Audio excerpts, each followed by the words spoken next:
Kardinal, Bapak Uskup, para Romo, Suster Buder, Frater, Ibu Bapak, orang-orang muda dan anak-anak yang terkasih, berkah dalem.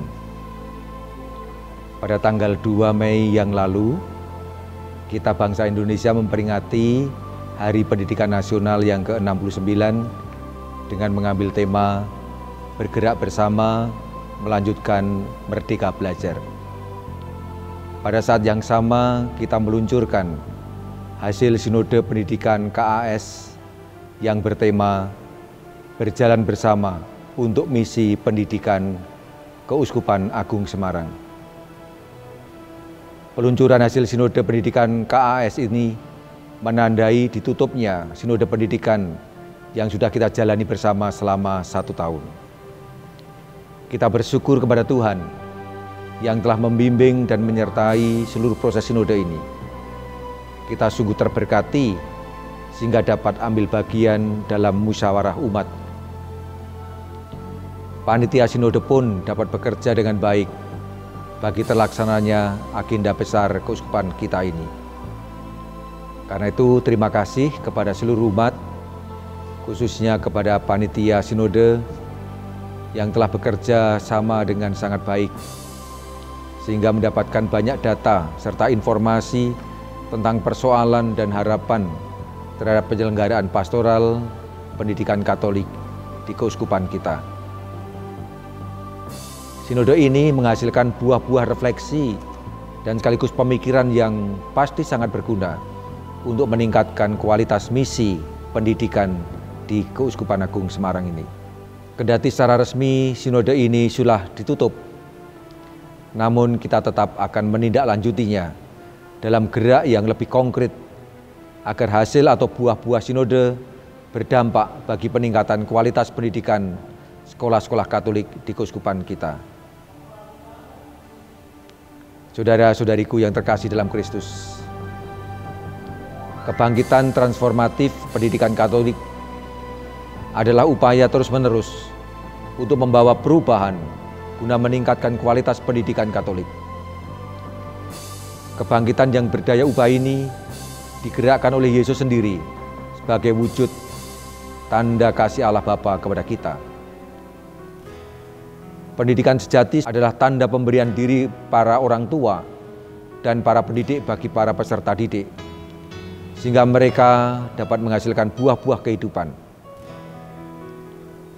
Sebab Yesus sendiri, sebagaimana kita dengar dalam Injil hari ini, telah menetapkan kita semua untuk pergi dan menghasilkan buah yang berlimpah. Kebangkitan transformatif diperlihatkan dengan sangat baik pada bacaan pertama hari ini yang diambil dari Kisah Para Rasul. Dikatakan bahwa semua orang beriman menjadi terbuka terhadap kenyataan bahwa karunia Roh Kudus dicurahkan kepada segala bangsa. Dan keterbukaan ini telah merobohkan tembok pemisah yang disebabkan oleh kesombongan menganggap diri paling baik dan paling benar. Orang-orang terdidik tentu memiliki sikap bijaksana seperti Petrus dalam bacaan. Sesungguhnya aku telah mengerti bahwa Allah tidak membeda-bedakan orang. Itu berarti orang akan memiliki semangat kasih yang sejati sebagai tanda pengenalannya akan Allah yang adalah kasih. Harapan dan usaha kita bersama melalui pendidikan Katolik adalah melahirkan pribadi-pribadi seperti Petrus yang mampu mengarahkan dan memampukan peserta didiknya berani ambil bagian dalam kesaksian hidup di tengah komunitas yang lebih luas. Oleh karena itu, keluarga-keluarga Katolik dan sekolah-sekolah Katolik harus berani mentransformasi diri, mengubah diri, dan menciptakan iklim pendidikan yang membawa semua anggotanya untuk semakin mengenal Allah dan mengasihi sesamanya. Bacaan kedua yang diambil dari surat pertama Rasul Yohanes menegaskan hal ini demikian. Barang siapa tidak mengasihi, ia tidak mengenal Allah, sebab Allah adalah kasih. Saudara-saudariku yang terkasih dalam Kristus, Di zaman yang terus berubah ini, saya mengundang seluruh umat Keuskupan Agung Semarang, utamanya keluarga-keluarga Katolik dan komunitas-komunitas sekolah Katolik, untuk saling tolong-menolong, mentransformasi diri dengan cara ngopeni dan gemateni proses pendidikan Katolik. Pertanyaannya adalah, bagaimana kita mesti ngopeni dan gemateni atau merawat dan mengembangkan pendidikan Katolik saat ini? Nah, hasil sinode pendidikan kita menggarisbawahi 3 hal penting sebagai berikut. Pertama, sekolah-sekolah Katolik mesti menempatkan proses pertumbuhan disiplin sebagai karakter hidup yang mesti terus-menerus dihidupi oleh seluruh anggota komunitas. Ini yang pertama. Yang kedua, sekolah Katolik, komunitas, keluarga, dan pribadi-pribadi diundang untuk saling bergandengan tangan, untuk berjejaring, saling mendukung dan bersama-sama memberikan kontribusi atau sumbangsih untuk mengembangkan pendidikan dalam semangat kolegialitas atau kerjasama dan solidaritas atau bela rasa. Dengan cara inilah kita saling membantu meringankan beban penyelenggaraan pendidikan yang tidak ringan. Sedangkan yang ketiga, para orang tua, guru, dan tenaga kependidikan sudah seharusnya berani dan siap untuk terus belajar serta setia mengembangkan diri dalam terang nilai-nilai Kristiani melalui kesaksian hidup yang inspiratif bagi anak dan peserta didik lainnya.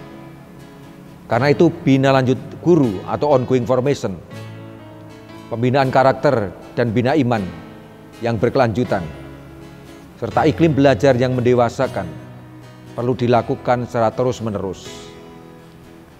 Dengan usaha ini, keluarga dan sekolah Katolik bukan hanya menjadi tempat untuk menyalurkan ilmu pengetahuan, tetapi sungguh-sungguh menjadi tempat untuk belajar kehidupan, untuk belajar hidup yang real, yang nyata, sesuai dengan kehendak Allah.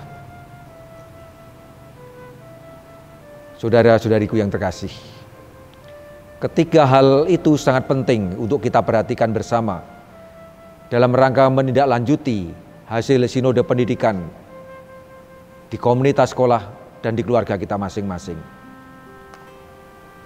Kesadaran akan pentingnya buah-buah sinodal ini perlu terus digelurakan dengan memperhatikan 2 hal mendasar berikut ini. Yang pertama, kontribusi dalam berbagi dan kesaksian hidup bagi anak-anak di sekolah, dari umat, imam, suster, bruder, dan dari semua saja yang bisa memberi kesaksian bagi mereka. Dan yang kedua, seluruh yayasan dan lembaga penyelenggara pendidikan Katolik di KAS mesti berpartisipasi aktif dalam gerak keuskupan menyelenggarakan FIBB atau formasi iman berjenjang dan berkelanjutan di tingkat sekolah masing-masing. Nah, terkait dengan FIBB ini atau formasio iman berjenjang berkelanjutan ini, di sepanjang bulan Mei ini kita akan menyelenggarakan katekese pendidikan. Katekese akan mendalami 4 hal sebagai berikut. Pada pekan yang pertama, karakteristik anak-anak generasi Z dan model pendampingannya. Kita akan mencoba untuk memahami bersama apa yang terjadi dengan anak-anak generasi Z ini. Pekan kedua, keluarga dan sekolah Katolik. Bagaimana habitus dan lokus perkembangan iman anak, yakni iman Katolik dan karakternya dikembangkan dari waktu ke waktu dalam keluarga dan sekolah-sekolah Katolik kita. Itu pekan yang kedua. Pekan yang ketiga, kita akan membicarakan mengenai sekolah sebagai formasi iman dan pewartaan. Sedangkan pekan yang terakhir, pekan keempat dalam bulan ini, paroki-paroki dan komunitas Kristiani yang hidup dari dan menghidupi sekolah Katolik. Kita akan berbicara mengenai paroki-paroki kita komunitas Kristiani kita yang sungguh-sungguh mempunyai peran dalam mengembangkan sekolah-sekolah Katolik kita.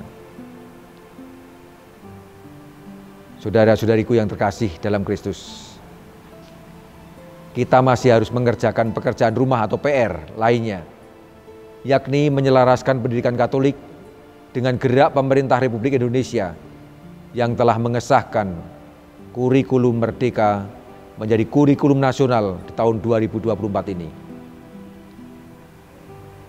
Dalam seminar hasil sinode kemarin tanggal 2 Mei di Vanlit telah disampaikan gagasan-gagasan dasar yang menjadi latar belakang dari kurikulum nasional ini. Peluang-peluang katekese pendidikan dalam rangka formasio iman, pengetahuan dan kepribadian bagi anak-anak dan generasi muda gereja harus ditumbuhkan di sekolah-sekolah Katolik pada khususnya dan juga di keluarga-keluarga serta komunitas gereja pada umumnya. Dengan demikian, kebangkitan transformatif dalam pendidikan Katolik secara bertahap semakin dapat kita wujudkan. Sebagaimana sabda Yesus dalam Injil hari ini, "Aku telah menetapkan kamu supaya kamu pergi dan menghasilkan buah." Sabda Yesus ini hanya mungkin terjadi bila kita saling mengasihi. Maka marilah kita saling membantu agar cita-cita bersama dalam mentransformasi pendidikan Katolik di Keuskupan Agung Semarang ini dapat terlaksana dengan baik. Semuanya mengharapkan partisipasi Anda semua, baik awam, suster, buder, maupun imam. Semua mesti bergerak bersama-sama, baik sekolah maupun keluarga bergerak bersama-sama, menciptakan suatu orkestra, menciptakan suatu kor yang padu, yang satu, menghasilkan suara yang indah, dan itulah pendidikan Katolik di sekolah-sekolah Katolik kita. Semoga Tuhan memberkati kita dengan segala rahmat yang kita butuhkan untuk diri kita masing-masing, untuk keluarga, dan juga untuk karya pelayanan pendidikan kita. Dan sekarang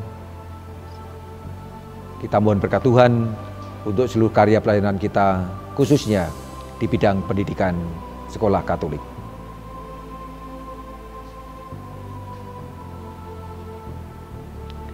Tuhan bersamamu.